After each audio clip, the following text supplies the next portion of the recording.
कहानियां ऐसी होती हैं जो सिर्फ डराती नहीं बल्कि ये सोचने पर मजबूर कर देती हैं कि जो हमें दिखाई देता है क्या वो सच में सच है।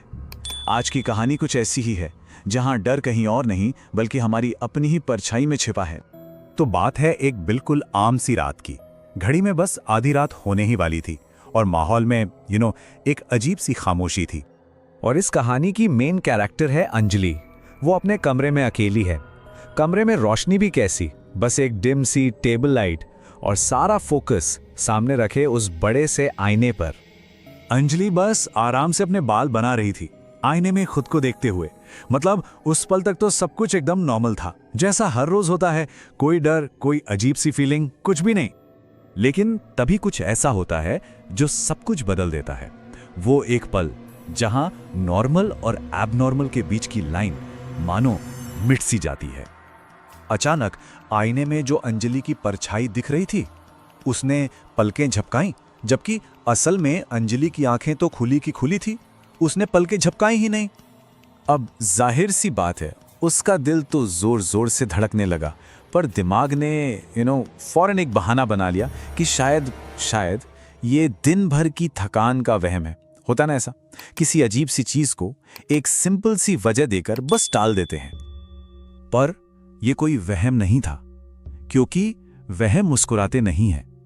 आईने के अंदर जो परछाई थी वो धीरे धीरे मुस्कुराने लगी, और वो मुस्कान, उसमें कुछ तो अजीब था, एक डरावनी सी चमक।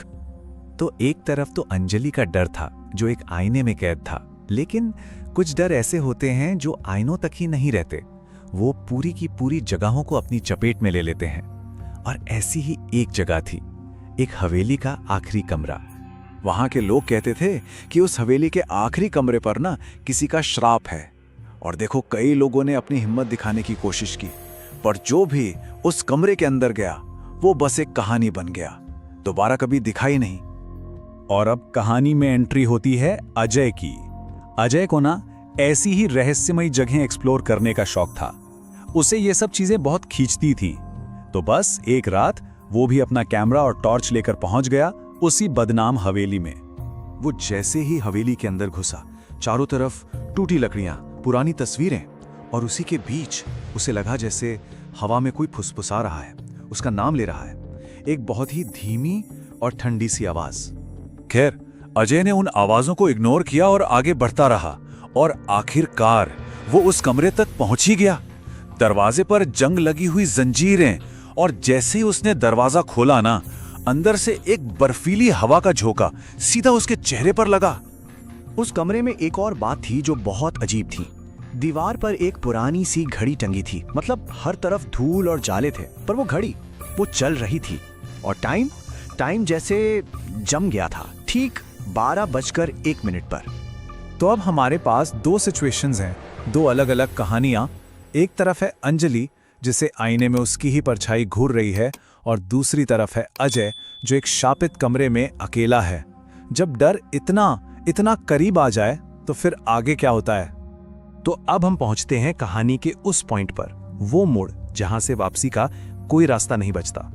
दोनों का सामना होता है अपने अपने खौफनाक सच से। अंजलि को आईने के अंदर से एक साफ आवाज सुनाई देती है, एक धमकी। और अजय देखता है कि उस कमरे की दीवार पर धीरे धीरे उसका खुद का नाम और आज की तारीख लिखी जा रही है। सोचिए, जब बचने का कोई भी रास्ता ना बचे और आपका सबसे बड़ा डर हकीकत बन जाए, तब इंसान के पास क्या बचता है? सिर्फ एक चीज, एक चीख। अंजलि के सामने वाला आईना जोर जोर से हिलने लगता है, और उसकी एक चीख पूरे कमरे में गूंज जाती है। उधर हवेली में अजय को एहसास होता है कि दरवाजा तो बाहर से बंद है, और उसकी चीख उस पूरी वीरान हवेली में गूंजकर खो जाती है। पर क्या कहानी यहां खत्म हो गई? नहीं, बिल्कुल नहीं। कुछ कहानियां कभी खत्म नहीं होती, उनका खौफ वो हमेशा जिंदा रहता है।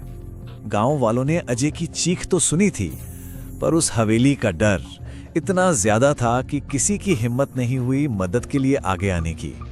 शायद वो जानते थे कि उस दरवाजे के पीछे क्या इंतजार कर रहा है।